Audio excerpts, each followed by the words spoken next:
भारत की जिससे शान, करके सेवा मात पिता की, हो जाऊं मैं भी धनदान। भगवान भीम सतन दो मुझको, भगवान राम समन दो मुझको, भगवान भीम सतन दो मुझको, भगवान राम समन दो मुझको, भगवान राम समन दो मुझको, दे दो भगवान कृष्ण सा ज्ञान, बड़े भारत की जिससे शान, करके सेवा मात पिता की, हो जाऊं मैं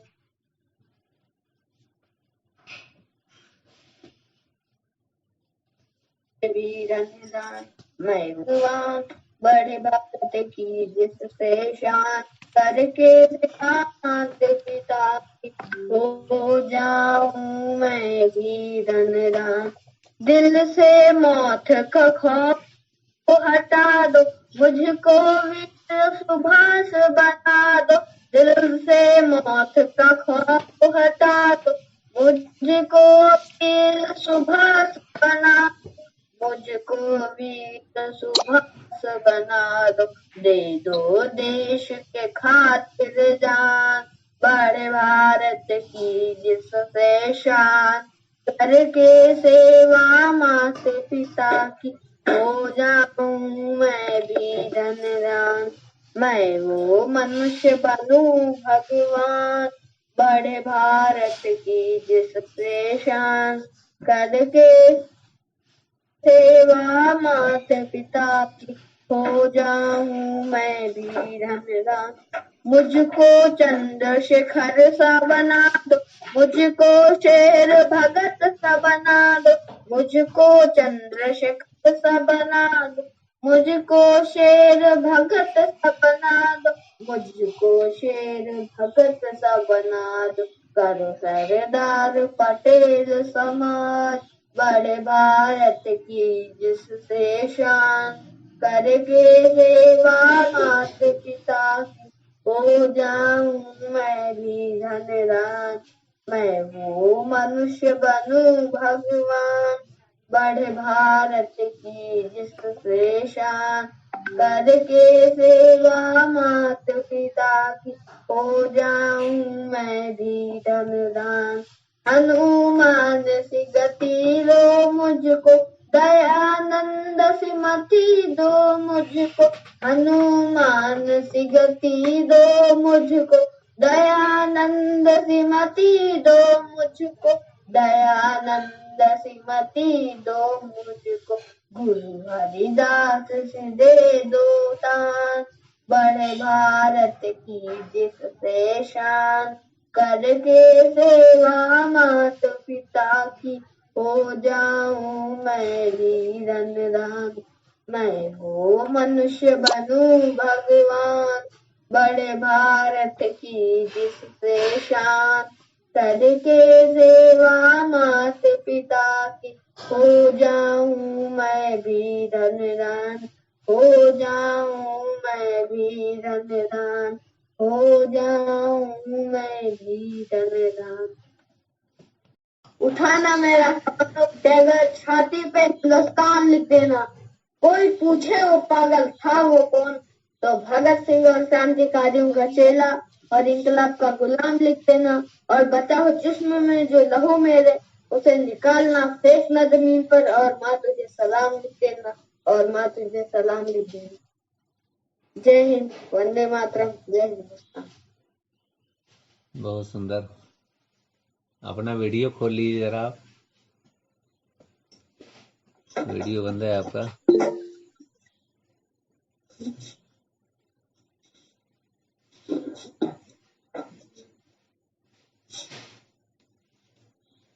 ठीक है, आर्यन आपको देखना चाह रहे थे। अविरली बोल रहे हैं, कोई और बोल रहा है?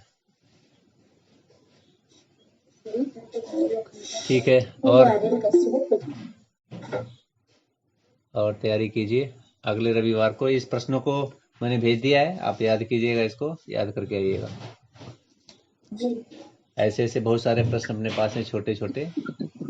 छोटा प्रश्न है, छोटा उत्तर है, लेकिन पूरा उत्तर है। जी। ठीक है।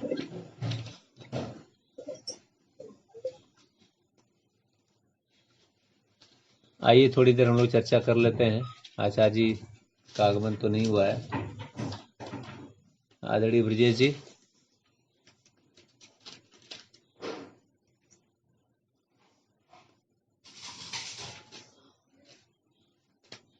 आप उपलब्ध हैं क्या? मतलब ब्रजेश जी।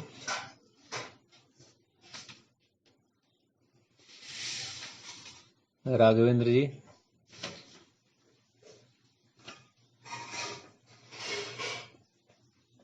आज तो आप लोगों की छुट्टी है सबकी।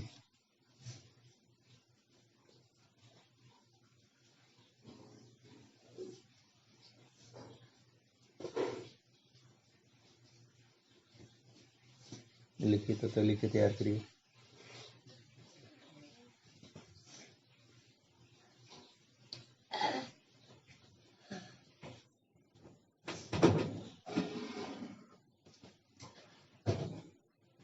श्यामनारायण बाबू जी, ये विद्यालय से आप लोगों का अवकाश है और घर के घरेलू काम और भी काम बहुत रहते हैं। नहीं, काम तो सभी के पास है। अभी यहाँ सेटेंगे तो कुछ ना कुछ करेंगे। नहीं, इन लोगों के पास ज्यादा काम है। मोबाइल खोलिए तो यहाँ उपस्थित रहा करिए, थोड़ी देर सभा लग जाया करे। अपने संस्कृति में यह रहा कि चौपाल लगती थी सायंकाल में, तो हम लोग सायंकालीन चौपाल नहीं लगा पा रहे हैं, तो सुबह ही लगा रहे हैं, ब्रह्म मुहूर्त के बाद लगा रहे हैं। तो ये सौभाग्य है। और मोबाइल जो लोग खोलते हैं तो आते हैं तो यहाँ पर रहा करें उपस्थित, और कोशिश ये करें कि कापी कलम किताब लेकर के बैठा करें। मैं तो पूरा लेके बैठता हूँ और दिन भर भी लेके चलता भी हूँ, क्योंकि विषय और जो चिंतन है बहुत गहरा है, बहुत बड़ा है, और एक एक लाइन ऐसी है कि मैंने खोजने जाएंगे तो पूरा जीवन लग जाएगा, और एक चीज में शायद उत्तर हो सकता ना भी मिले। ऐसी ऐसी बातें यहाँ पर हैं कि वेद अपौरुषेय हैं, एक लाइन है, और आरंभ में सृष्टि अमैथुनी थी, अभी मैथुनी है। सृष्टि में हमारे पूर्वज जब पैदा हुए तो वो सृष्टि अमैथुनी थी, मतलब कुछ जोड़े धरती के अंदर से ऐसे निकले जैसे माँ के गर्भ से निकलते हैं, 9 महीने पूरे करके आते हैं, ठीक वैसे ही 25 वर्ष पूरे करके आए थे धरती के अंदर से। इसलिए धरती को माँ कहते हैं, क्योंकि हमारी माता की माता है वो, हमारी पितामही की पितामही है वो, माने वो परमात्मा पिता था, धरती माता थी। तो ऐसी संस्कृति की मान्यता वाले हम लोग हैं, और ये सब चीजें अभी आधुनिक विज्ञान की दृष्टि में प्रमाणित होनी बाकी हैं। इसलिए बहुत बड़ा वेद को हाथ में लेते ही ये सब काम हाथ में आ जाता है।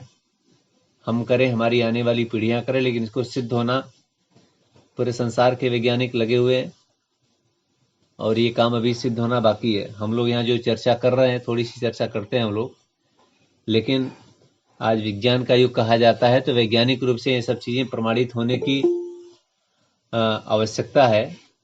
और ये हम लोग करें या हम लोगों की आने वाली पीढ़ियां करें। जिन्होंने वेद का नाम ही नहीं सुना वो इसमें क्या बुद्धि लगाएंगे, लेकिन जिन्होंने वेद का नाम सुना है, वेद के मंत्र समझे हैं और वेद घर में रखा है, उनसे और उनकी आने वाली पीढ़ियों से इन प्रश्नों के उत्तर की आकांक्षा की जा सकती है। मंगल चंद्रमा पर जो पहला व्यक्ति भारत की तरफ से गया, आदरणीय राकेश शर्मा जी, हम लोग जो पढ़ते हैं यज्ञ के बाद, जो गीत पढ़ते हैं, यज्ञ की प्रार्थना करते हैं, ये उनके पिताजी का लिखा हुआ है। आदरणीय राकेश शर्मा जी के पिताजी का लिखा हुआ है ये, पूजनीय प्रभु हमारे भाव उज्जवल कीजिए। वो राकेश शर्मा जो पहली बार भारत की तरफ से रूस के सहयोग से अंतरिक्ष में गए, मंगल ग्रह पर गए, वहां चंद्रमा पर। तो इस संस्कृति का जिससे हम लोग जुड़े हुए हैं, जिस पर बात कर रहे हैं, बहुत सारे प्रश्न अनुत्तरित हैं और समय के साथ काफी खोजे गए हैं और आगे बहुत ज्यादा खोजे जाने बाकी है, क्योंकि ये बिल्कुल अकाट्य सिद्धांत है। महर्षि ने इसको ऋग्वेद आदि भाष्य भूमिका में बहुत सारी चीजों का वर्णन किया है, जितने भी ग्रंथ उनके सब जगह ही वर्णन किया है। लेकिन वेद अपौरुषेय हैं, एक ये सिद्धांत एक लाइन का, और सृष्टि के आरंभ में धरती अमैथुनी थी, आज मैथुनी है। माता पिता से संतानें आती हैं, लेकिन आरंभ में पहली बार माता पिता से नहीं आई, धरती के अंदर से, धरती गर्भ रूप में थी, वहां से सीधे निकल करके आई। और चूंकि कोई पालन करने वाला नहीं था, पालन पोषण कौन करता, इसलिए वो 9 महीने के होकर बाहर नहीं आए, वो पूरे 25 साल के होकर के आए, जैसा कि महर्षि वर्णन कर रहे हैं और लोग भी वर्णन कर रहे हैं। तो इसलिए ये बड़े हम लोग सौभाग्यशाली हैं, इस सिद्धांत से जुड़ रहे हैं। और ये प्रश्न हमारे अंदर जब खड़ा होगा तो उत्तर देर से देर आएगा ही। तो जो असंभव जैसी चीज लग रही है कि ऐसा कैसे हो सकता है कि 25 वर्ष का संतान धरती के अंदर तैयार होकर के बस जैसे गड्ढे के अंदर से मिट्टी झाड़ता पोछता बाहर निकल आए, ऐसा होकर के सामने आ गया। और वृक्षों पर फल फूल आदि सब लगे हुए थे, उसको खा पी करके अपना जीवन चलाया।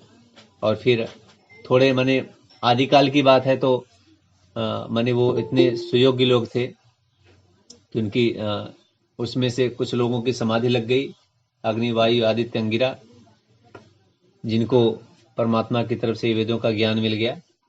और फिर वो क्रम से आगे बढ़ता हुआ अन्य लोगों को मिलते मिलते फिर वो श्रुति बन गया, और श्रुति के बाद फिर लिपि के साथ लिख करके, पढ़ करके, बोल करके, सुना करके क्रमशः चलते हुए हमारे तक आई है। बीच में बहुत ज्यादा खराबी आ गई, जब वो ज्ञान, इसका मतलब समाज के बीच से हटने लग गया, तो माने वेद के नाम पर उल्टे उल्टे काम चलने लग गए। तो वो फिर पुनः से सुधार करने के लिए माने ऋषियों का ही काम था ये, इसको प्राप्त करना और समाज के सामने प्रकट करना, लेके आना, शोध करना इस पर। और फिर उसी स्तर का व्यक्तित्व आया, तो फिर उसने जितनी कमियां थी उसको सुधार करके सामने फिर से प्रकट किया कि वेद कोई शंकास्त्र उठाकर नहीं ले गया, ये हमारे मनों में जो शंकाएं हैं उसने जो है इसको जो है गायब कर दिया। हमारे बीच से वेद कहीं नहीं गए, वेद हमारे सामने ही है। और जो कुछ भी मिलावट आदि का प्रश्न था, जो भी कमियां थी, जो सिद्धांत में लोप हुआ था, सारा उन्होंने धो करके सामने रख दिया। हालांकि इसके लिए उन्होंने बहुत संघर्ष करना पड़ा, बार बार विषपान करना पड़ा, लेकिन जो जितना उन्हें करना था, उन्हें सच्चे शिव को पाना था, उन्होंने पा लिया। और उन्होंने वचन दिया था कि मैं वेदों के सूर्य को पुनः से उगने के लिए तैयार करूंगा, व्यवस्था बनाऊंगा, पुरुषार्थ करूंगा। तो उन्होंने किया, और आज पूरी धरती पर वेद के रूप में जो मान्यता है वो मान्यता है। सारे बुद्धिजीवी वर्ग के बीच वेद प्रतिष्ठित है। समझ कितना आ रहा है लोगों को, ये बड़ा प्रश्न है। आचार्य अग्निवत नस्टिक जी माने वैदिक फिजिक्स के नाम से वैदिक संस्कृति को सामने लेकर के आ रहे हैं, बता रहे हैं सारी चीजों को, ये विशेष बात है। लेकिन वेद की बहुत मान्यता, बहुत प्रकाश हो चुका है, और आगे उसमें भी एक एक क्रम से चीजें खोजी जा रही हैं, और आगे और भी अभी चीजें, क्योंकि उसका सिद्धांत इतना तगड़ा है, इतना माने विशिष्ट है कि माने जो ईश्वर के जो होने की संभावना है, आइंस्टीन के बारे में मैं कभी पढ़ रहा था, तो उन्होंने पूरे जीवन इस बात को बहुत मन से स्वीकार नहीं किया कि ईश्वर नाम की सत्ता, गॉड नाम की सत्ता कोई है। लेकिन जीवन के अंतिम प्रहर में उन्होंने एक लाइन बोली है कि मनुष्य ने बहुत कुछ खोजा है, बहुत कुछ संसार को दिया है, लेकिन जो ईश्वर नाम का जो तत्व है, गॉड नाम का जो तत्व है, जो ये सिद्धांत है, ये जो खोजा है सबसे विलक्षण खोज में है संसार के। क्योंकि अगर ये नहीं होगा, ये अगर नहीं है, तो फिर तो बहुत सारे प्रश्नों का उत्तर रह जाएगा मिलने से, समाधान नहीं मिलेगा, और ऐसे ऐसे समस्याएं खड़ी होंगी कि जिसका समाधान होना बहुत मुश्किल हो जाएगा। तो ये अगर है और इसको खोजा गया है, तो सबसे विलक्षण खोजों में है ये, जो गॉड नाम का तत्व है, जो ईश्वर नाम का तत्व है। अब उसके रूप स्वरूप और उसके क्रियाकलाप, उसके सिद्धांत, उसकी जो गहराई है, उसका सही स्वरूप सामने प्रकट हो, ये ऋषियों के अलावा और किसी ने नहीं दिया अभी तक में। क्योंकि इतनी सारी उपमाएं उसकी जो एक साथ घटित हो रही हैं, वो तो बस ऋषि स्तर के व्यक्ति ही इसको समझा सके हैं। बाकी वैज्ञानिक रूप से उसको सिद्ध होना बाकी है अभी। बहुत बड़ी बड़ी प्रयोगशालाएं धरती के अंदर हैं, कुछ धरती के ऊपर हैं, कुछ उधर एकदम अंटार्कटिका में जाकर के हैं, और कुछ धरती के नीचे भी प्रयोगशालाएं सर्न के नाम से बनी है, जिसमें दुनिया भर के वैज्ञानिक लगे हुए हैं कि वो प्रदेश उत्पन्न करके देखना चाह रहे हैं कि सृष्टि के आदि में कैसे कैसे क्या हुआ, क्या संभावना बनी कि सृष्टि का निर्माण हुआ, और पालन तो हो ही रहा है, और फिर विनाश होता तो क्या होता, उस परिस्थिति को उत्पन्न करके दोबारा से देखना चाह रहे हैं। ऐसे ऐसे प्रयोगशालाएं धरती के अंदर, आसमान से लेकर के धरती के नीचे तक में पूरा बना हुआ है।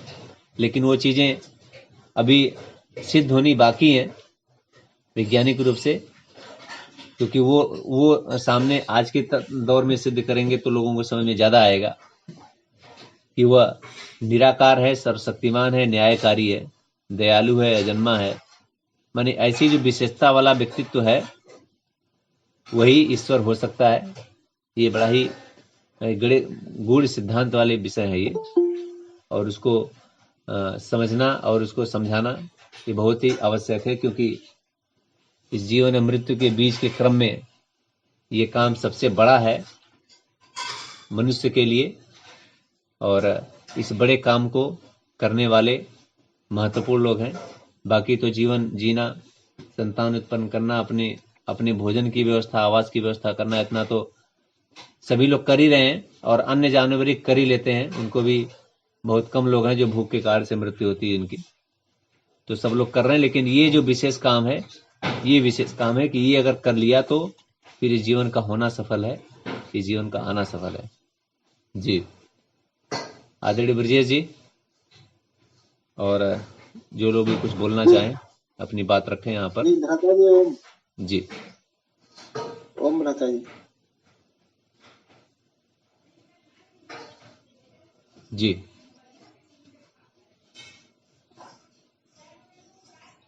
जी सभी को ओम नमस्ते। और राकेश शर्मा जी के पिता क्या नाम था जो अभी बता रहे थे, भजन लिखे थे? उसमें तर्कवाद अभी नाम इसमें दिया रहता है, मैं बता दूंगा अभी। अच्छा अच्छा, अरे मिल गया वो। मिलेनियो गीत के ऊपर भी लिखा हुआ है, हमारी जो पुस्तक है उसमें गीत के ऊपर लिखा हुआ है, अभी मैं बता दूंगा उसमें। अच्छा अच्छा, आप करते हुए मैं देखता हूँ, मैं मिल जाएगा तो बीच में बता दूंगा। लिखा उनके पिताजी ने जी। इसमें नहीं लिखा है जो संध्या वाली किताब नहीं, आर्य सत्संग गुटका है, उसमें लिखा हुआ है। अच्छा अच्छा, आर्य सत्संग गुटका में लिखा हुआ है। राकेश शर्मा जी स्क्वाड्रन लीडर थे, और ये रूस के सहयोग से केवल अंतरिक्ष तक गए थे। मंगल में तो नहीं, मंगल नहीं, चंद्रमा पर गए थे। हाँ, चंद्रमा पर नहीं गए थे, अंतरिक्ष में केवल गए थे। अच्छा, अंतरिक्ष में, मंगल में तो अभी तक कोई मंगल में तो कोई नहीं गया, चंद्रमा पर लोग गए हैं। यूरी गागरिन सबसे पहले गए। केवल यूरी गागरिन अंतरिक्ष गए थे अंतरिक्ष तक, और जब नील आर्मस्ट्रांग 3 लोग गए थे, जिसमें 2 लोग ही जमीन पर उतरे हैं, तो उसके बाद से कोई नहीं गया है। हाँ ठीक है, नील आर्मस्ट्रांग उतरे धरती पर ना, वहाँ पे चंद्रमा की धरती पर। हाँ ठीक है, 3 लोग थे, तो इसमें तीनों लोगों के नाम, एक लोग जो है नहीं उतरे, बाकी 2 लोग उतरे थे। ये 1969 की बात है। उसके बाद से आपका कोई कुछ मिशन वहां भेजे नहीं है। ओम कहते हैं जी, उनका नाम मिल गया पंडित लोकनाथ तर्क वाचस्पति। पंडित लोकनाथ शर्मा नाम था उनका, और 1875 में वो पैदा ही हुए थे वो, जिस साल आर्य समाज की स्थापना हुई 1875 में, और 1957 में उनकी मृत्यु हुई। पंडित लोकनाथ तर्क वाचस्पति उनको कहते हैं। पंडित लोकनाथ शर्मा उनका बचपन का नाम था।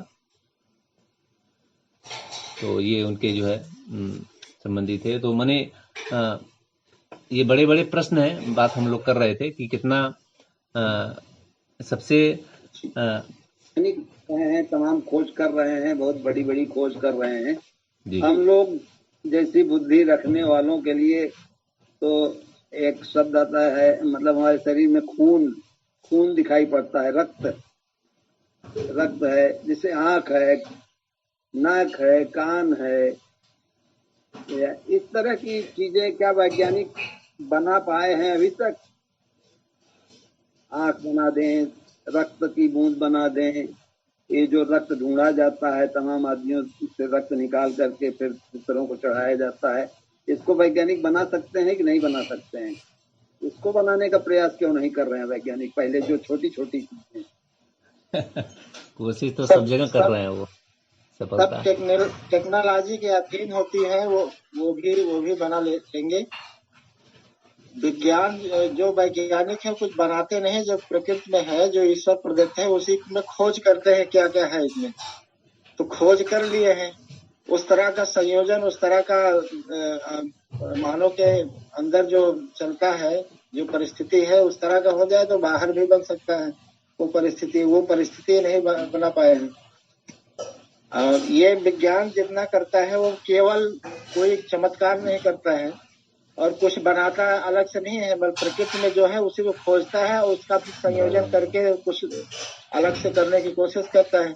बाकी विज्ञान में जितने भी कुछ हुए हैं, चाहे कंप्यूटर हो और ये सब जैसे होता है प्रथम पीढ़ी का कंप्यूटर, द्वितीय, तृतीय, ऐसे करके, तो ये सब टेक्नोलॉजी के अधीन है।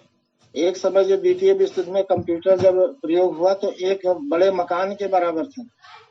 उस समय ट्रायोड वाल्व केवल इजाद किए थे, ट्रांजिस्टर नहीं पता था। आज आईसी और चिप पता नहीं क्या क्या सब बन गया है। मतलब एक नाखून के बराबर में बड़ा सा एक भवन के बराबर का कंप्यूटर एक नाखून के बराबर में आज कर सकते हैं। Nano technology. उस समय बल्ब प्रयुक्त होते थे, एक बल्ब जैसे इलेक्ट्रिक बल्ब होता है उसी तरीके से एक उस तरह के लाखों बल्ब लगा करके तो बनाए थे कंप्यूटर। तो जैसे जैसे टेक्नोलॉजी आएगी विज्ञान और थोड़ा समर्थ होगा। विज्ञान को भले भी आप बहुत ना समझे, लेकिन बच्चा तो समझ ही सकते हैं, तो ऐसे उपहास न करें। वो अक्सर विरुद्ध खड़े हो जाते हैं लोग। विज्ञान अपने आप में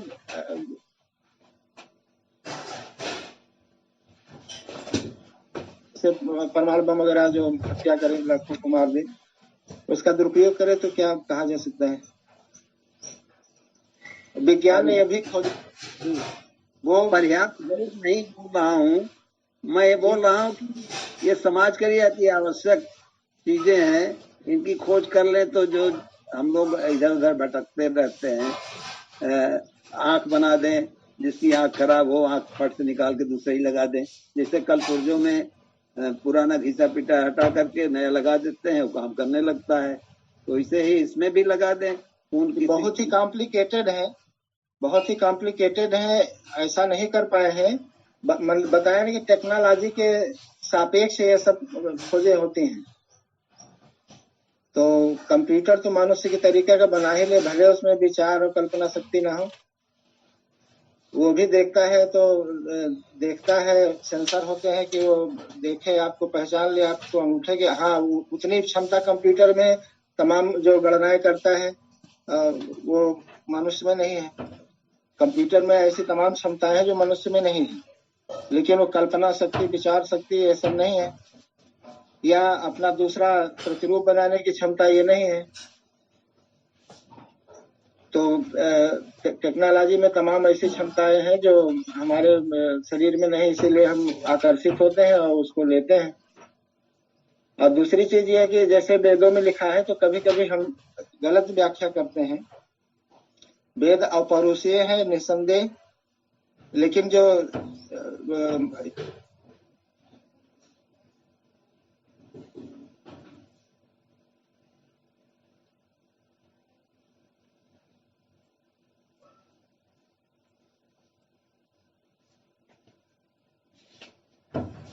आवाज आपकी नहीं आ रही।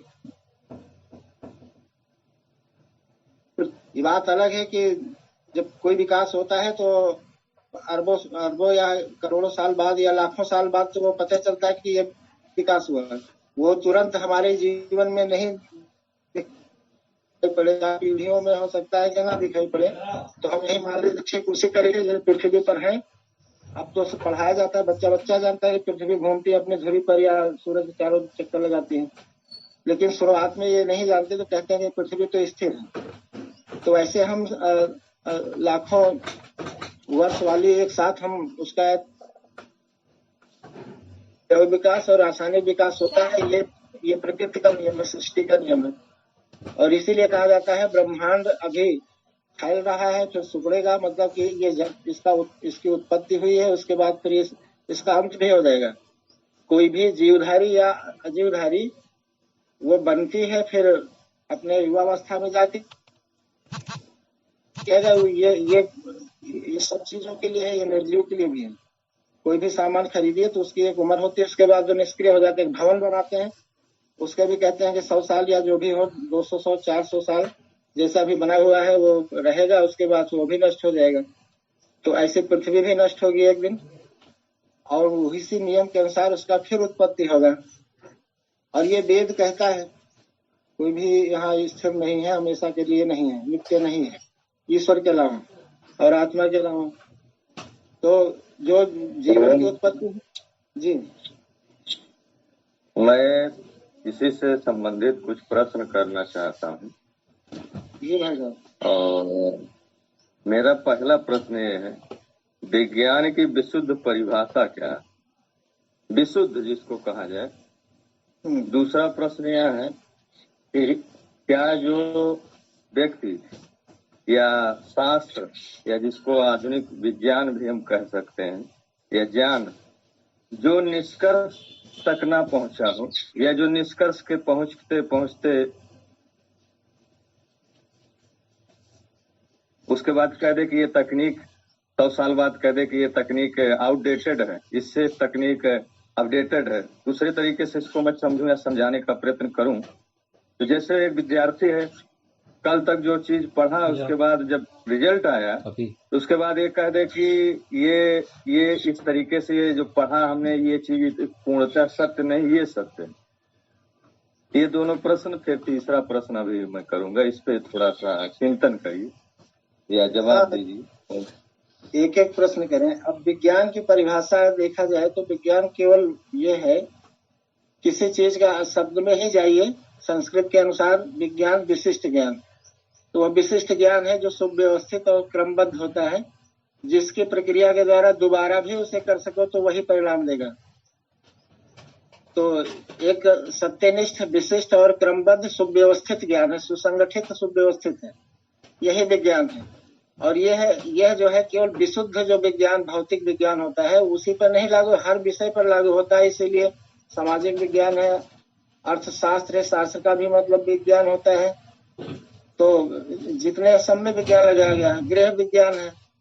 तो जो ज्यादा सत्यता के निकट हो, जो जैसे कहीं निष्कर्ष पहुंचते हैं हम तो शुरुआत में कई जगह से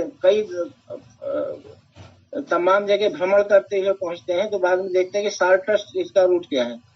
तो विज्ञान यही करता है कि जो कम समय में और सत्य के ज्यादा करीब होता है उसी को मान लेता है। इसकी एक वैज्ञानिक विधि होती है कि पहले परिकल्पना का निर्माण होता है, उसके बाद फिर कोई तथ्य आता है तो चिंतन होता है, परिकल्पना का निर्माण होता है। तो एक हुआ कि तथ्य, दूसरा हुआ तथ्य या घटना, दूसरा हुआ कि परिकल्पना हम निर्माण करते हैं, उसके बाद फिर उसका प्रयोगीकरण करते हैं, उस पर प्रयोग करते हैं और फिर प्रेक्षण करते हैं, उसका एनालिसिस करते हैं। तो जो सटीक बैठता है उसी को निष्कर्ष मान लेते हैं। तो ये वैज्ञानिक पद्धति के 5 चरण हैं। तो ये तो है विज्ञान। दूसरा जो टेक्नोलॉजी आती है पुरानी चली जाती है। तो अब टेक्नोलॉजी हमने बताया कि जो भी विज्ञान के सिद्धांत होते हैं, देखिए विज्ञान और टेक्नोलॉजी तो अलग अलग चीजें हैं, जिसे हम प्रौद्योगिकी कहते हैं टेक्नोलॉजी को।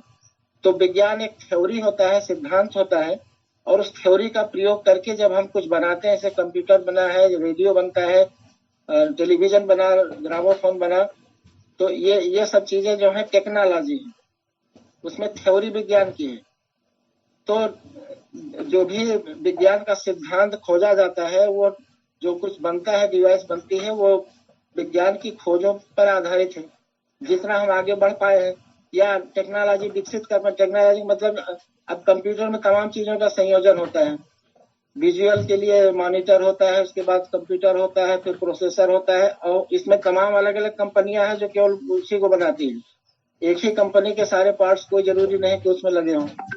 तो वो टेक्नोलॉजी जितना उन्नत हो जाती है, वो उतने उन्नत वो बनता है, उतने उन्नत कंप्यूटर। तो अब 5G वाला जो है आ गया, ये मोबाइल आ गया। तो स्वाभाविक है पिछली वाली चीजें जो है, जैसे अब आपने देखा AC और DC करंट होते हैं। तो DC करंट पहले खोजा गया और इसकी खोज किया एडिसन ने। उसके बाद उसी को करके क्या हमको ऐसा कर सकते हैं। अब AC DC में आप अंतर समझ सकते हैं कि अगर AC ना हो तो इतनी दूर तक पारेषण ना हो सके बिजली का, और बिजली कम वोल्टेज से अधिक वोल्टेज, अधिक वोल्टेज से कम वोल्टेज में परिवर्तित न किया अगर AC ना हो। तो निकोलस टेस्ला थे, उन्हीं की कंपनी में काम करने वाले। उन्होंने कहा कि इसका ऐसा संयोजन किया जाए कि ये AC बन जाए तो बड़ी आसान हो जाए। लेकिन AC बनने के बाद बड़ी खतरनाक हो जाती है, ये मार भी सकती है, झटके देती है, और ये ज्यादा वोल्टेज की होगी तो फिर समय भी आपको नहीं मिलेगा अगर आपने छू लिया तो इसके दुष्परिणाम भी हैं और अच्छाई भी है। लेकिन AC की खोज हुई। अब पीछे DC का अभी प्रयोग बंद नहीं हुआ, लेकिन AC ने उसका पूरा स्थान ले लिया है। DC का प्रयोग कहाँ पर होता है? बैटरियां जो होती हैं वो DC करंट होती हैं, उसका अपना अलग महत्व है। तो कुछ चीजें हो सकती हैं। अब जब रेडियो वाला, पहले वाला रेडियो बना था जो बाल्ब वाला बनता था, ट्रायोड बाल्ब वाला, अब वो भी थ्योरी तो काम करेगा। लेकिन उससे ज्यादा उन्नत जो है ट्रांजिस्टर IC वाला हो गया कि आप एक हथेली में लेकर के, चाहे जहां घर के अंदर उस बाल्ब को रखा जाता है ऊपर, ये पूरा एकदम स्पेस में है, तब वो कैच करेगा।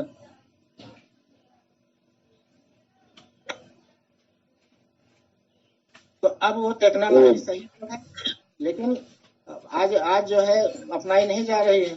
तो इसी तरह से पुरानी चीजों को छोड़ देते हैं, या हो सकता है कि जैसे हम कल्पनाएं करते हैं हम गलत दिशा में चले गए हों, वो सही नहीं है। तो टेक्नोलॉजी थोड़ा गड़बड़ भी हो सकती है। थोड़ा ये बताएं, विज्ञान क्या कल्पनाओं पे आधारित है कि तथ्य और सिद्धांत के ऊपर आधारित?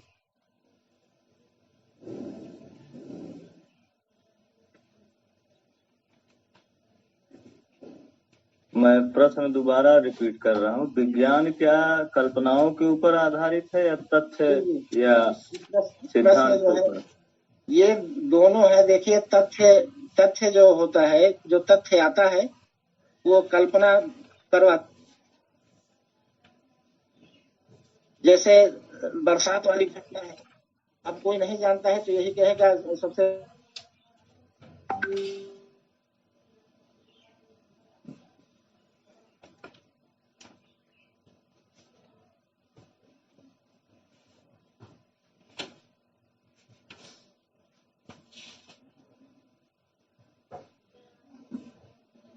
आप लोगों की आवाज चली जा रही है। ब्रजेश जी आपकी आवाज बंद हो जाती है बार बार, क्या नेटवर्क सही नहीं है क्या? पूजा कर ले रहे हैं, दीपक उपक जलाते। ब्रजेश जी देर होगा।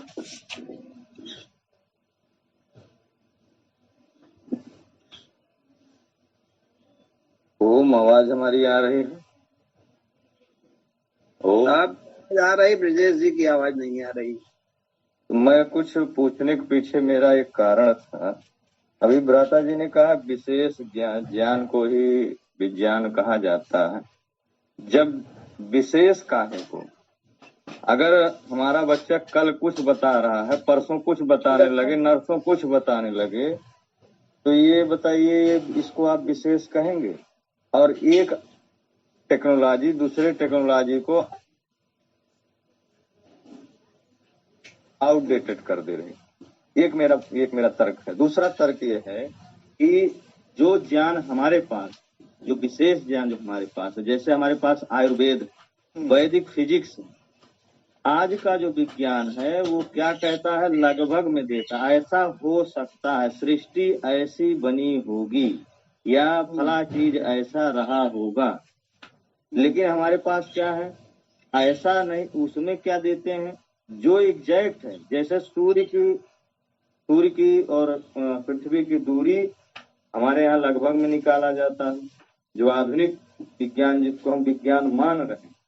लेकिन जो हमारा विज्ञान है एकदम एग्जैक्ट, जिसमें लेस मात्र, किंचित मात्र भी संदेह नहीं है। और उसमें जो सूर्य कितना बड़ा है, उसका द्रव्यमान कितना है, और सूर्य से फला आकाश गंगा कितनी दूरी पर है, ये सारी चीजें जो हमारी टेक्नोलॉजी थी और जो कि अभी भी अपडेटेड है, आउटडेटेड नहीं, तो क्या उसको हम विज्ञान मान सकते हैं या उसको मानने की आवश्यकता? क्योंकि जो आज का विज्ञान जो खोज रहा है वो हमारे ही ज्ञान को खोज रहा है। मैंने कल भी कहा था, हमारे यहाँ ज्ञान की चोरी हो रही। उदाहरण, नासा इस समय आचार्य भास्कराचार्य द्वारा लिखित आज का जो विज्ञान है, आपको मैं उदाहरण दूं, गुरुत्वाकर्षण बल का जो मान होता है, जी का मान 0.9 पॉइंट कुछ तक ही पहुंचा है। 10 मान लीजिए, 0.1 कुछ, लेकिन उन्होंने 0.16 मतलब 16 तक वो मान वहां तक निकाले हुए हैं। यही नहीं, आप रसायन शास्त्र का जितना हमारे जबरदस्त प्रयोग था, आज तक वो नहीं पहुंच पाए हैं। सर्जरी के मामले में 300 प्रकार की सर्जरियां हमारी होती थी, और ऐसी ऐसी सर्जरी के जो आपने अभी कहा कि कान लगा सकते हैं क्या, नाक लगा सकते हैं क्या, आज की सर्जरी में थोड़ा बहुत एरर आता है। 3-4 प्रकार की सर्जरियां कर पा रहे हैं। 300 प्रकार की जो महर्षि सुश्रुत द्वारा प्रदत्त ज्ञान था उसको नहीं कर पा रहे हैं। अब स्पेस टेक्नोलॉजी के मामले में आएगी, हमारे यहाँ ऐसे वायुयान थे, एक ग्रह से दूसरे ग्रह तक जाते थे। वो हवा से भी चलते थे, बिजली से भी चलते थे, पारे से भी चलते थे, चुंबक से भी चलते थे, इस तरीके से थे। ऐसा माना भी जाता है पुष्पक विमान मन की गति से चलते थे, और उसके प्रमाण भी हैं। महर्षि भरद्वाज द्वारा जो है क्या नाम है, उन्होंने विमान शास्त्र लिखा है, जो नासा उस पर अध्ययन कर रहा है। उसमें 10 अध्याय के 8 अध्याय हैं, जिसमें से 500 से ज्यादा प्रिंसिपल हैं। एक प्रिंसिपल से, एक सिद्धांत पे कई प्रकार के जो है जहाज बनाए जा सकते। ऐसे ऐसे जहाज थे कि वो हवा में गायब हो सकते थे, मतलब अपने को छुपा सकते थे। लेकिन आज एक ही सिद्धांत पे वायुयान बना हुआ है, वो भी चुराया हुआ, जो ये जिसमें जो ये कल्पना, मैं तो नहीं मानता हूं कि कोई ज्ञान कल्पना पे आधारित होता। पहले एक सिद्धांत बनता है, एक प्रिंसिपल होता है, प्रिंसिपल के आधार पर, क्योंकि बिना नींव के घर नहीं बन सकता, बिना नींव के उसका कोई तथ्य प्रमाण। हमारे ऋषियों में, महर्षियों ने जिस ज्ञान को खोजा है, वो जब तक इस सृष्टि, क्योंकि वो ईश्वर प्रदत्त ज्ञान, जो विशेष ज्ञान, जैसे वेदों में आज तक कोई त्रुटि नहीं आई। उसी तरीके पहले थ्योरी और कल्पना को जान लीजिए। कल्पना क्या होता है, कोई चीज कोई बनाता है, ऋषि मुनि भी पहले परिकल्पना ही करते हैं। जब तक विचार नहीं आते हैं, विचार कई तरह के आते हैं, उसके बाद सही निष्कर्ष पर या तो अंतर्दृष्टि से पहुंचते हैं या प्रयोगशाला करके तो पहुंचते हैं, तो वो थ्योरी हो जाती है, वो सिद्धांत बन जाता है। तो ऐसा मत कहिए कि कल्पना जो होती है, कल्पना होती है, उससे मैं 1 मिनट, मैं उस पर भी स्पष्टीकरण दे दूं। कल्पना जैसे जो आज मैं 1 मिनट स्पष्ट कर दे रहा हूँ, थोड़ा बाहर निकलना चाह रहा था, इस पर चिंतन आप लोग करिएगा। मैं नहीं कह रहा हूँ, जो मैं कह रहा हूँ पूर्णतः सत्य, पर जो आज के दृष्टिकोण से मैं जोड़ करके देखा जा रहा, हमारे पास जब वो टेक्नोलॉजी उपलब्ध है, उससे भी अपडेटेड टेक्नोलॉजी उपलब्ध है, जो आउटडेटेड कभी नहीं हो सकती। उसको हम कल्पना का रूप दे करके कब तक हम अपने आप को लुटवाते रहेंगे। आज जैसे ऋषि मुनियों ने विचार किया और दिव्य ऋषि थे, वो विचार कैसे करते थे? ईश्वर से सीधे कनेक्ट होकर के विचार करते थे। और आज का विचार क्या है? वैज्ञानिक स्वयं विचार करता है, वो अभी तक वो सही भी नहीं कर सकता कि सही विचार कर रहे हैं गलत विचार, इसीलिए वो प्रयोगों को बार बार करता रहता है, तो उसमें एरर आते हैं। बाद में जा करके सैकड़ों प्रयोग करने के बाद उसको, लेकिन हमारे जो ऋषि मुनियों ने प्रयोग किया बार वो नहीं की, क्योंकि सृष्टि की उत्पत्ति के साथ ही विज्ञान भी आया है और वेद भी आया है। मेरा ऐसा मानना है, बाकी आप लोग चिंतन करिए। जी ओम। देखिए, वेद में या दिमाग शास्त्र आप जो बताते हैं उसमें वो एक थ्योरी दी गई है, उसको प्रूव करने की जरूरत है। और उसे जो प्रूव करते हैं, भले हो सकता है कि वहां पर उसी का क्लू लेकर के लोग किए हैं, उसको चोरी कह लीजिए या एक कहीं से टेक्नोलॉजी लिया जाता है तो उसे विकसित किया जाता है। एक चीज होती है जो अंतर्दृष्टि से आती है, उसमें भी तमाम कल्पनाएं करके निष्कर्ष पर पहुंचते हैं, जो सीधे नहीं चली जाती है। तो अंतर्दृष्टि से खोज हुआ और ये बाहरी प्रयोग से खोज हुआ, तो कल्पना दोनों में होती है। अब अंतर्दृष्टि में जैसे गॉड पार्टिकल की खोज हुई 1922 में, अपने यहाँ के ही वैज्ञानिक सत्येंद्रनाथ बोस, उन्होंने गॉड पार्टिकल वाली थ्योरी जो अंतर्दृष्टि से बनाई, एक थ्योरी बनाई, वो आइंस्टीन के समकालीन थे, उनसे पत्र व्यवहार करके फिर वो छपा आर्टिकल, वहाँ के मैगजीन में जर्मनी में छपा, और वही उसी पर लोग काम करते रहे। इसके बाद 1984 में पीटर हिग्स थे, जिनके नाम पर उसका का नाम रखा गया हिग्स बोसान का। पीटर हिग्स और सत्येंद्रनाथ बोस के नाम पर उसका रखा गया। थ्योरी उनकी थी जो अंतर्दृष्टि से बनाए थे, लेकिन अब कैसे उसका प्रयोग किया जाए, और उसमें तमाम चीजें प्रूव करने को होती हैं, और वो प्रयोगशाला के पहले ही प्रूव किए जाते हैं। उन्होंने उसको और काम को आगे बढ़ाया, और जैसा अभी भ्राता जी ने कहा, सर्न लेबोरेटरी में 29 किलोमीटर की भूमिगत सुरंग में उसका प्रयोग किया, कई पर वो हाइड्रोजन बम फोड़ करके, और मात्र 1 नैनो सेकंड के लिए गॉड पार्टिकल को देख पाए। तो अंतर्दृष्टि और प्रयोग दोनों जरूरी होता है। अंतर्दृष्टि से हमारे ऋषि मुनियों ने खोजा, उसे आज धरातल पर लाने के लिए वो भले कह दिया जाए कि इससे ये हो सकता है, वो हो सकता है, अदृश्य कर सकते हैं विमान, लेकिन जमीन पर उसे उतारने में, वो टेक्नोलॉजी लाने में उसमें समय लगता है, उसे प्रूव करना पड़ता है। केवल कह देने से नहीं होता है। हमारे ऋषि थे महर्षि कणाद, वैसे सिख दर्शन में कहा गया है और विज्ञान में पढ़ाया जाता है कि ईसा पूर्व 400 में हमारे ऋषि कणाद हुए हैं, जिन्होंने कहा कि अति सूक्ष्म कणों से मिलकर के पदार्थ बनाए, जिसे हम परमाणु कहते हैं। बाद में उस पर परमाणु बम बाद आया डार्विन का, उसके बाद और आया, टेक्नोलॉजी उन्नत हो गई तो हम इलेक्ट्रॉन को देख भी सकते हैं। पहले केवल कल्पना करते थे, प्रोटॉन की कल्पना करते थे, अब उसे हम देख भी सकते हैं, टेक्नोलॉजी उन्नत हो गई है। तो कुछ भी गलत नहीं होता है, लेकिन कई रास्ते होते हैं, जैसे हजारों मतांतर हैं ईश्वर के बारे में इस समय पृथ्वी पर।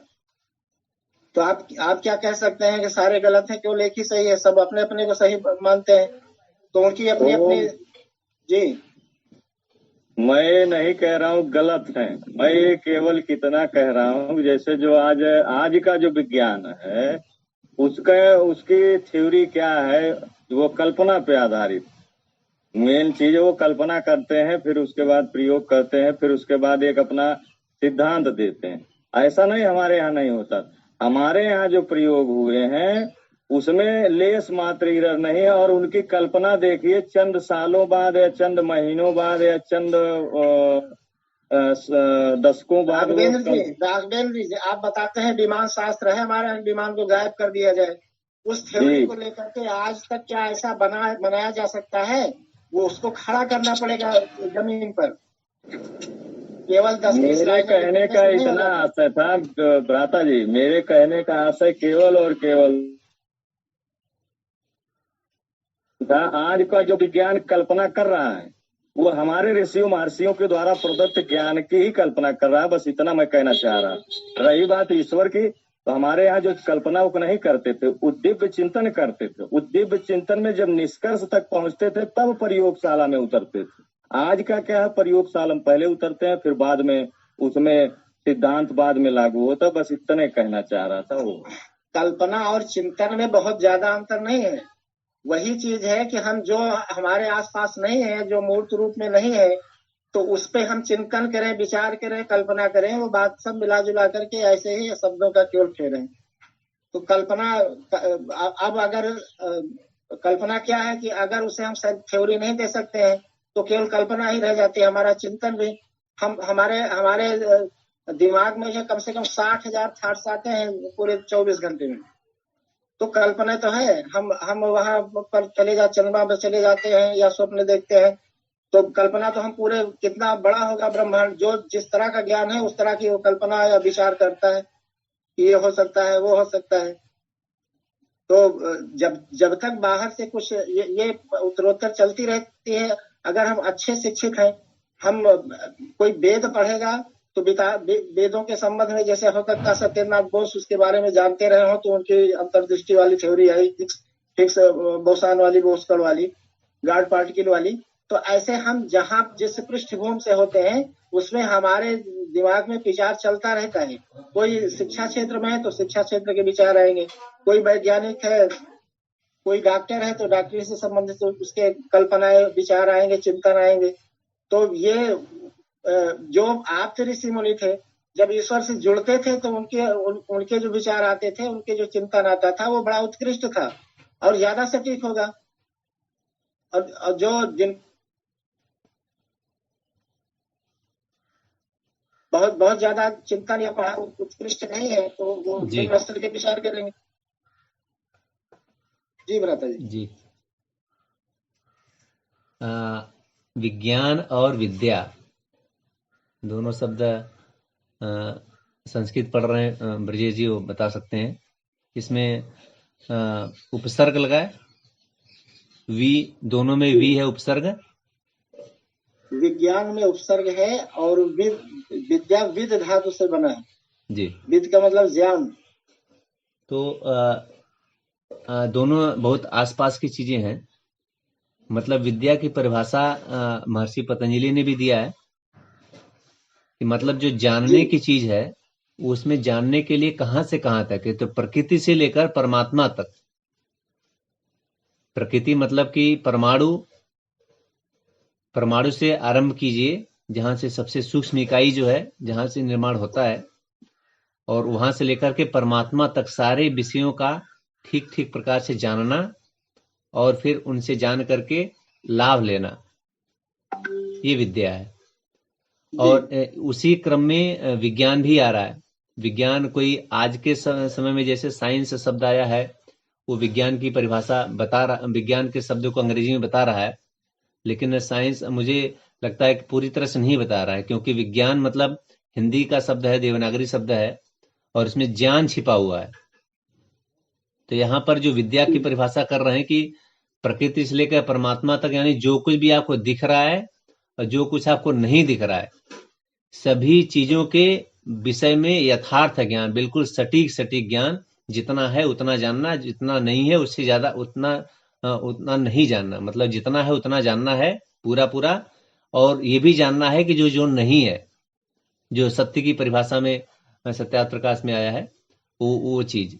और योग दर्शन में भी अनित्या शुचि दुखानात्मसु नित्य शुचि सुखानात्मसु ख्यातिर विद्या की परिभाषा में जो आया है। तो ये मतलब जो बात निकल के आ रही है कि सब कुछ जानना, माने सूक्ष्म से सूक्ष्म सबसे छोटा कर परमाणु है, जो एक इकाई है जहां से निर्माण हो रहा है, और सबसे उससे भी सूक्ष्म है परमात्मा। और इन दोनों के बीच का जो भेद है, सारा संसार जो दृश्यमान है, सब चीजों के बारे में ठीक पूरा जानना, ये विद्या है। और उस विद्या में विज्ञान भी छिपा हुआ है, माने कोई बटा हुआ नहीं। सारे के शब्दों की सीमा हो सकती है, क्योंकि शब्द जो बनते हैं, जो गढ़े जाते हैं, उनकी एक परिभाषा होती है। तो माने पूरा का पूरा परमेश्वर तक जानना है।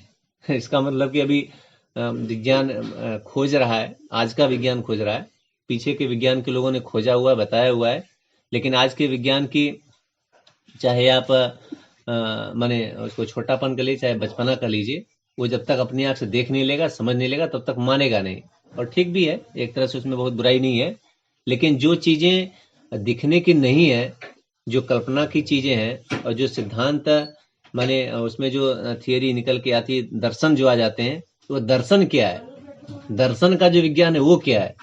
महत्वपूर्ण ये है कि जो विज्ञान है उसमें ज्ञान छुपा हुआ है, तो दर्शन का जो विज्ञान है वो भी तो एक बात है, वो भी तो एक सिद्धांत दे रहा है, वो भी तो एक प्रमाणित चीजें प्रमाणित कर रहा है उसको।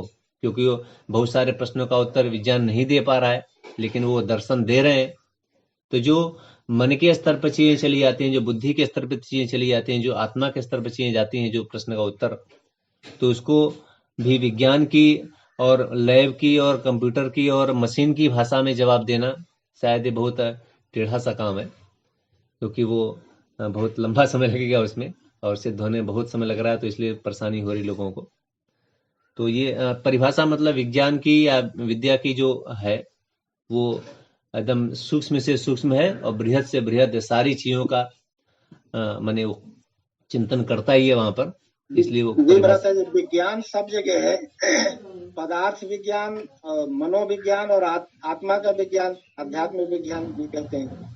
तो विज्ञान वहां भी है, विज्ञान सब जगह है। माने खाली वो जो आज के समय में साइंस जिसको कहते हैं, साइंस के साथ जो मशीनरी जुड़ी हुई है, इसी को विज्ञान माना जाता है। समस्या इस बात की है मनोविज्ञान को विज्ञान नहीं मानते हैं।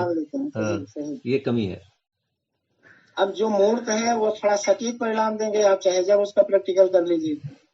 और जो विचारगत है, जो केवल मन से निकलने वाली चीजें हैं, जैसे जो चीजें दिखती हैं, ब्रजेश जी, जो चीजें दिखती हैं उसको तो व्यक्ति सीधे सीधे स्वीकार कर लेता है।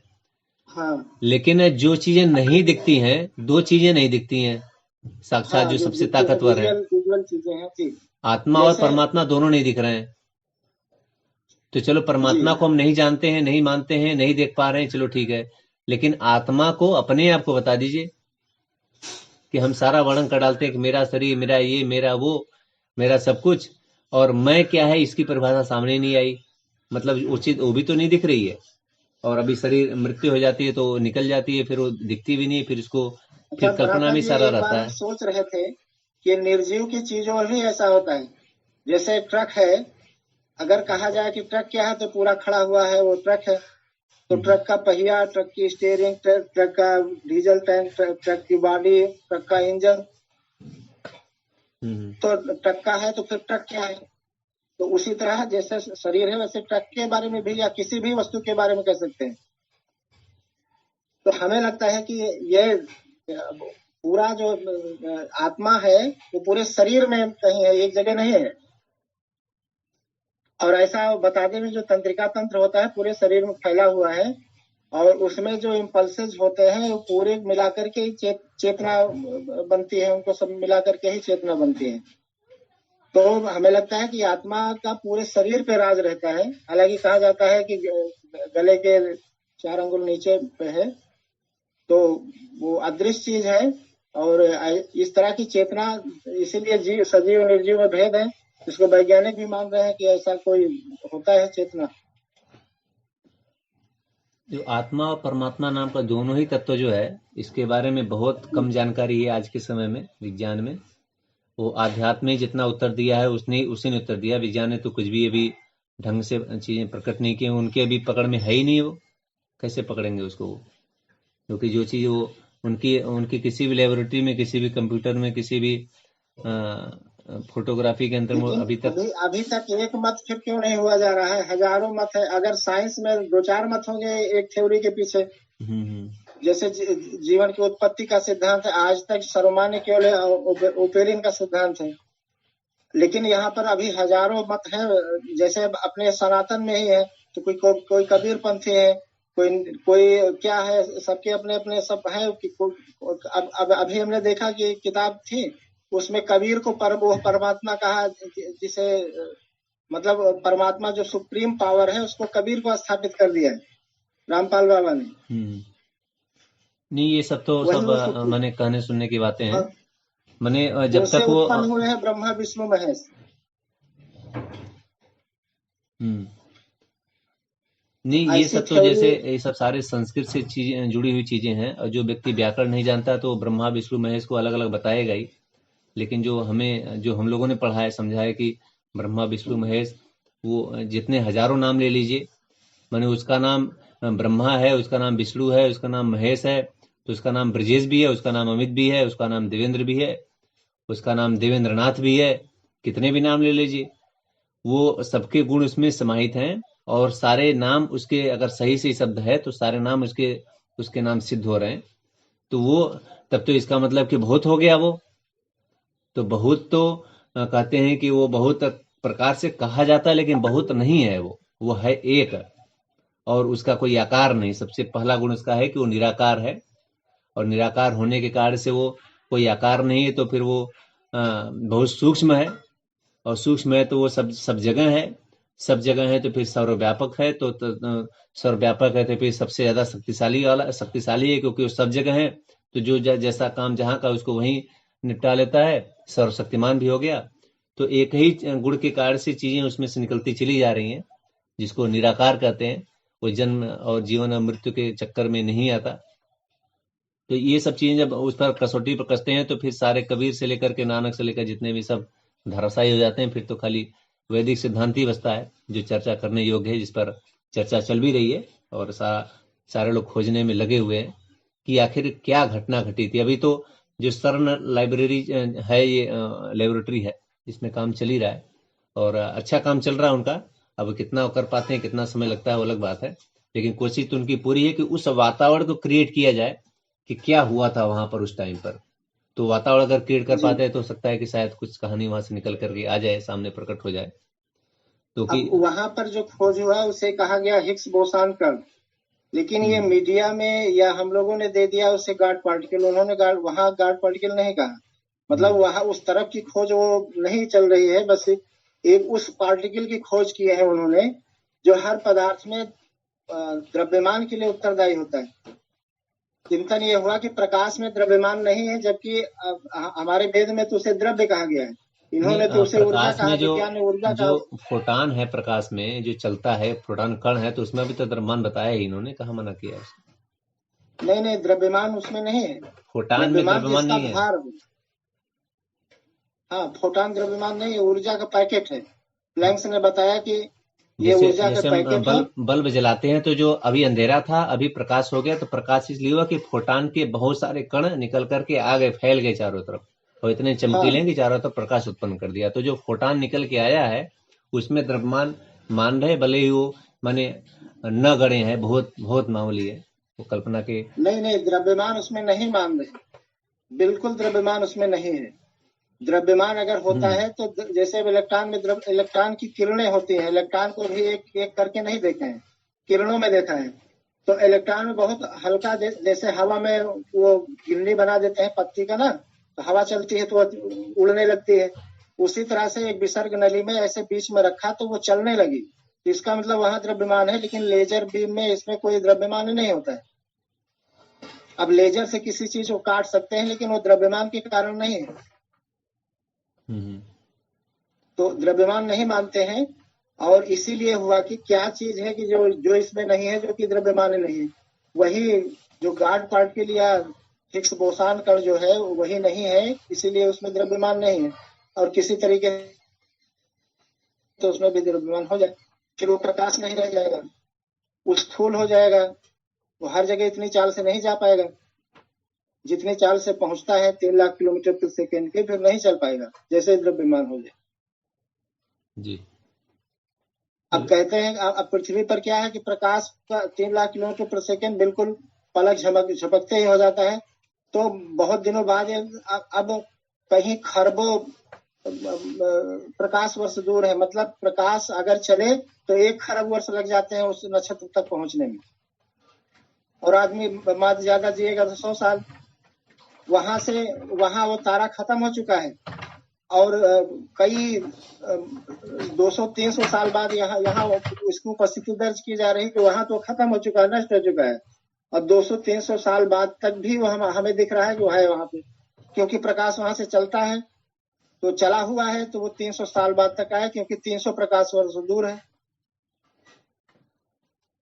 ठीक तो है। अपना अनंत अपना जो रहस्य सौर मंडल है, सौर मंडल में ही अभी जो अंतिम 8वां ग्रह है, वहां तक की दूरी प्रकाश वर्ष में ही नापते हैं। तो बगल का सबसे नजदीक का ग्रह मंगल है, मंगल ग्रह की दूरी भी कितने करोड़ों किलोमीटर में है, ये बिल्कुल बगल में है।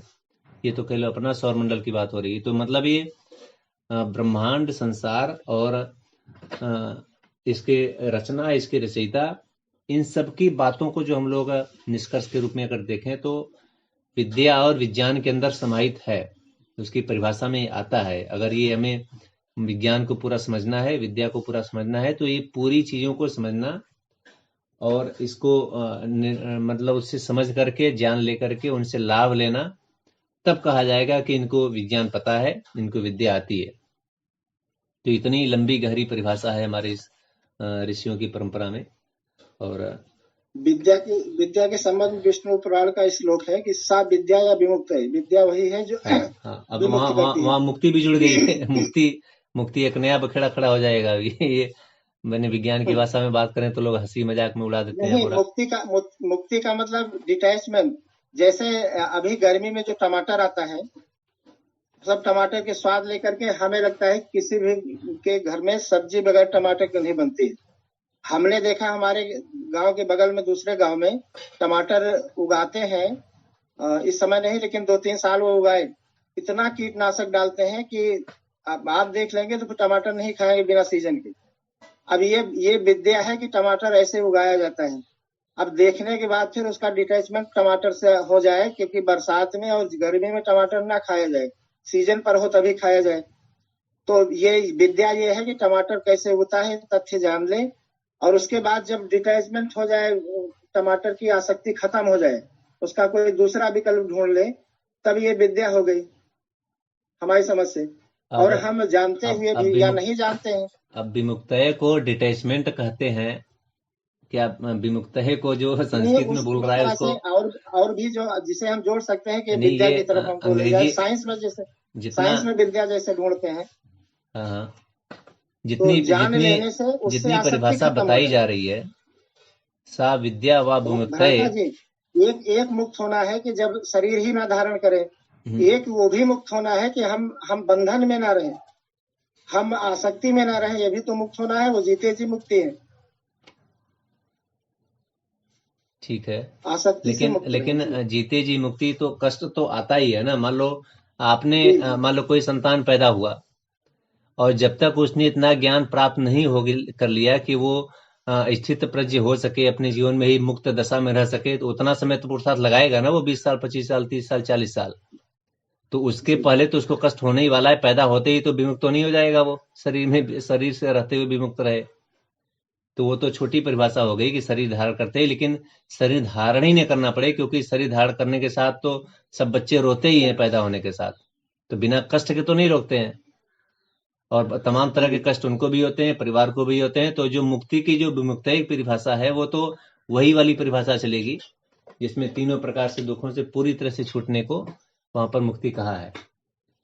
तो इसमें चीजों की, शब्दों की परिभाषा जहां दिया गया है वो ठीक वहीं से लेना पड़ेगा, तब जाकर जहां ये बात लिखी गई है, जहां कही गई है, उसके आगे पीछे भी और भी चीजें कही गई हैं। सांख्य दर्शन की बात करेंगे तो 451 सूत्र लगते हैं इस बात को सिद्ध करने में कि मुक्ति होती है।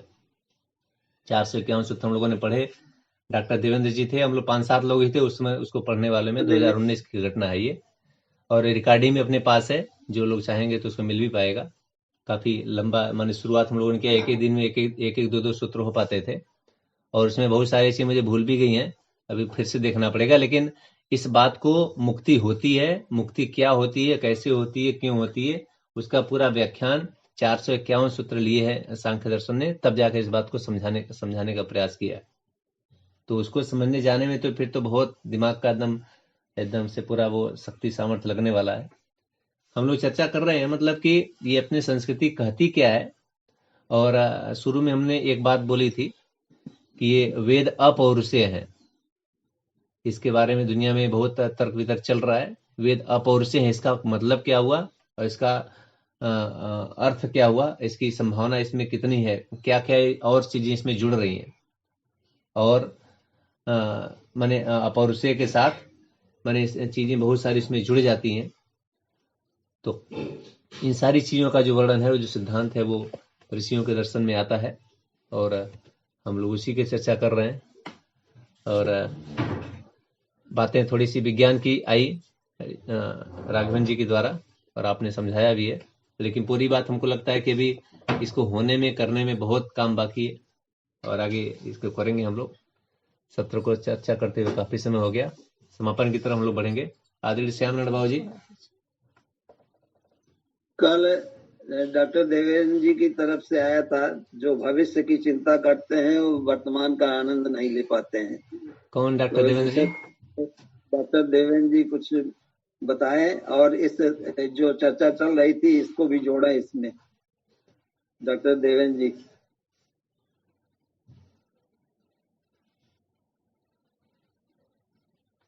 अभी वो बताने की स्थिति में नहीं है, अभी वो सर से बड़ी कोई लाइब्रेरी में घुसे हुए हैं, वहां से भी चिंतन चल रहा है उनका, बाद में बताएंगे वो।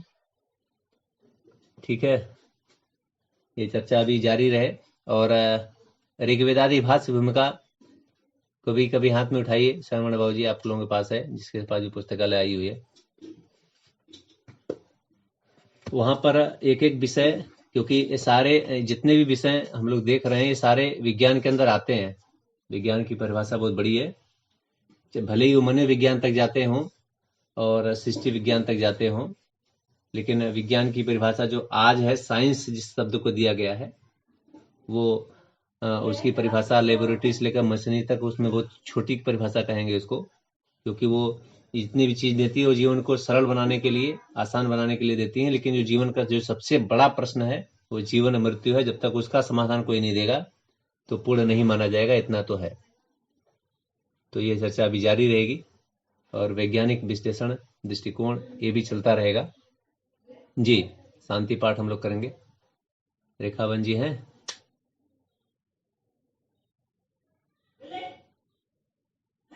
रेखावन जी उपलब्ध हैं क्या?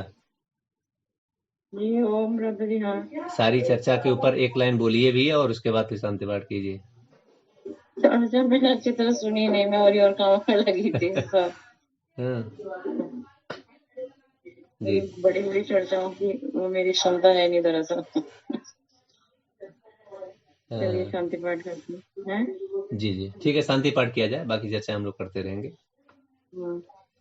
ओम देव शांति, अंतरिक्षम शांति, पृथ्वी शांति, रापः शांति, रोषधयः शांति, वनस्पतयः शांति, विश्वे देवा शांति, ब्रह्म शांति, सर्वं शांति, शांतिरेव शांति, सामा शांतिरेधि। ओम शांति शांति शांति।